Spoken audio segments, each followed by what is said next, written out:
بسم اللہ الرحمن الرحیم۔ السلام علیکم۔ قیامت سے پہلے دجال کے آنے کا عقیدہ تمام امتوں میں پایا جاتا ہے۔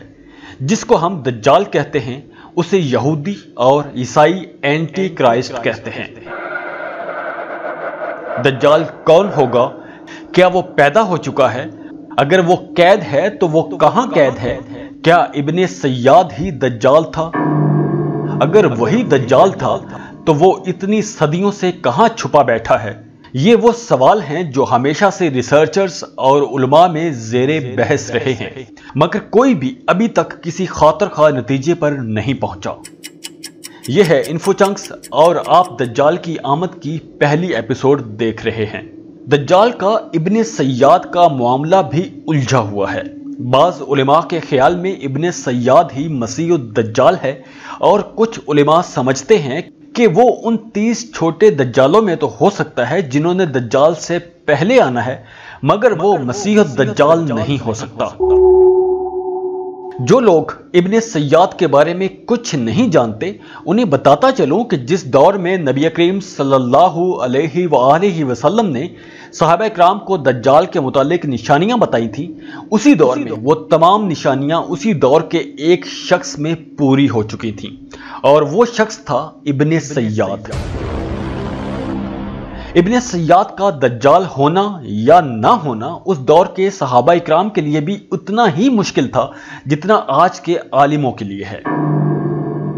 نبی کریم صلی اللہ علیہ وآلہ وسلم کی احادیث کے مطابق دجال ایک بوڑھی عورت اور ایک ایسے مرد کے گھر میں پیدا ہوگا جن کے ہاں 30 سال تک اولاد پیدا نہیں ہوئی ہوگی، اور وہ ایسا عجیب الخلقت ہوگا کہ اس کو نیند نہیں آتی ہوگی، اور نیند کے وقت اس کی آنکھیں تو سوئیں گی مگر دل جاگے گا۔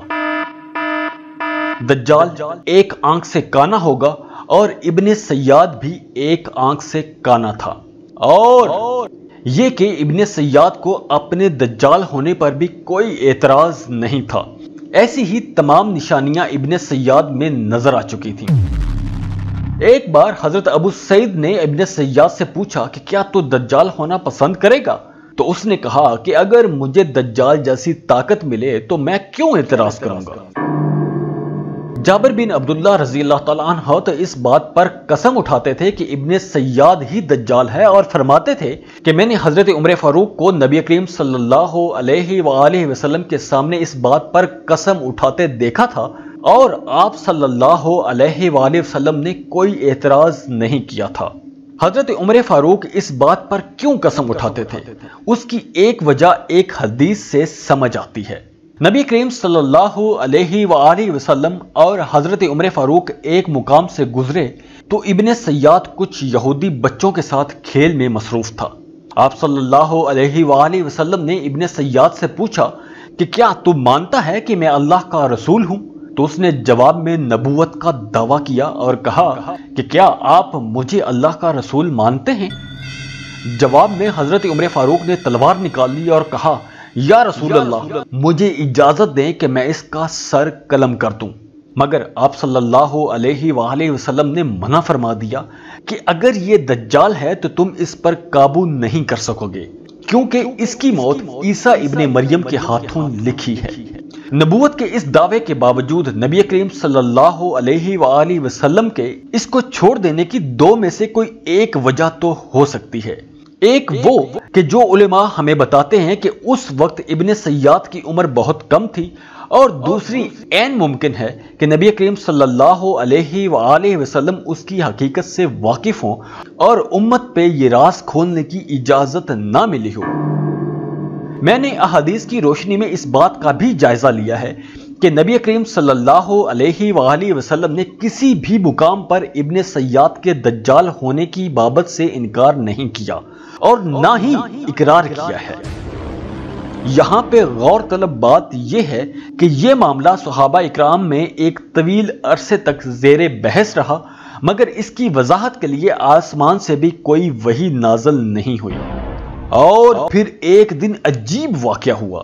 ایک مرتبہ نبی کریم صلی اللہ علیہ وآلہ وسلم نے نماز پڑھائی، اور لوگوں کو رکنے کا حکم دیا اور فرمایا کہ ایک خبر آئی ہے جو دجال سے متعلق ہے، اور وہ یہ کہ تمیم داری ایک عیسائی تھے جو اب مسلمان ہو چکے ہیں۔ وہ بتاتے ہیں کہ وہ 30 آدمیوں کے ساتھ سمندری سفر پر روانہ ہوئے۔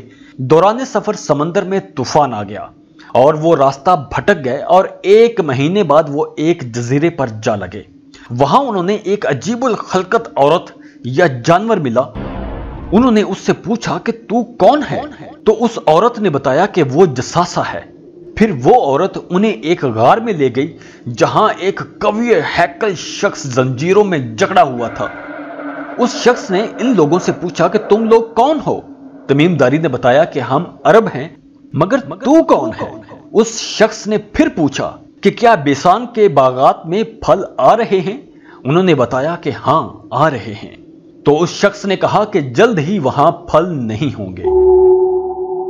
پھر پوچھا کہ بحر تبریہ میں پانی موجود ہے یا خشک ہو چکا ہے؟ تو انہوں نے بتایا کہ وہاں پانی موجود ہے۔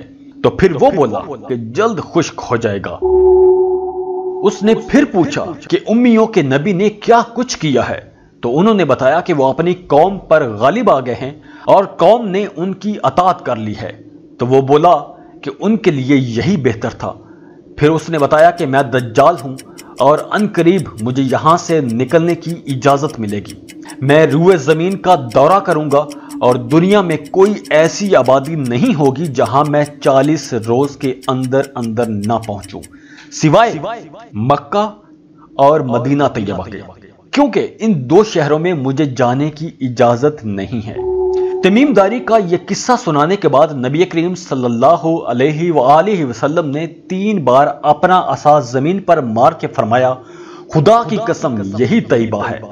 اس حدیث کو سننے کے بعد کچھ صحابہ نے ارادہ کیا کہ وہ ابن سیاد کو یہ خوشخبری سناتے ہیں کہ بھائی تم کم از کم دجال نہیں ہو، مگر اللہ کے کام نرالے ہوتے ہیں۔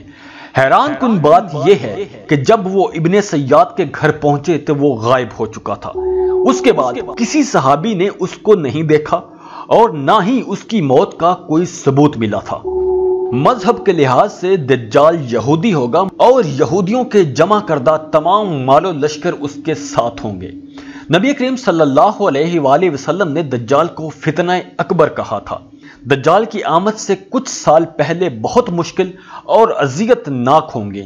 جنگیں ہوگی، قحط سالی ہوگی، بیماریاں ہوں گی، بھوک افلاس ہوگی، دولت سمٹ کر چند لوگوں کے ہاتھ میں چلی جائے گی۔ آج آپ دیکھ لو کہ اس وقت 13 خاندان پوری دنیا کی 98% دولت اور وسائل پر راج کر رہے ہیں، جبکہ باقی پوری دنیا صرف 2% دولت کے لیے ہی لڑ جھگڑ رہی ہے۔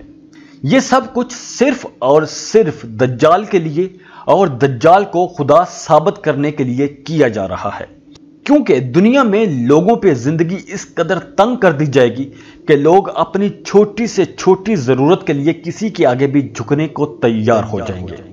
دنیا جہاں کی دولت سمیٹنے کے اور بھی کئی مقاصد ہیں، جو میں نیکسٹ ایپیسوڈز میں ان 13 خاندانوں، فری میسنز اور الومناتی تنظیموں کے بارے میں تفصیل سے بتاؤں گا کہ یہ خاندان کیوں اس قدر امیر اور طاقتور ہیں کہ امریکہ اور تمام یورپی ممالک کی ان کے سامنے حیثیت کسی غلام سے زیادہ نہیں ہے۔ قرب قیامت میں وہ لوگ جو دجال کو اور دجال کی نہیں مانیں گے ان پر بڑا مشکل وقت ہوگا، جیسا کہ آج کل خاص کر مسلمانوں کے لیے زندگی تنگ کی جا رہی ہے۔ اسلام کو دہشت گرد اور شدت پسند کہا جا رہا ہے۔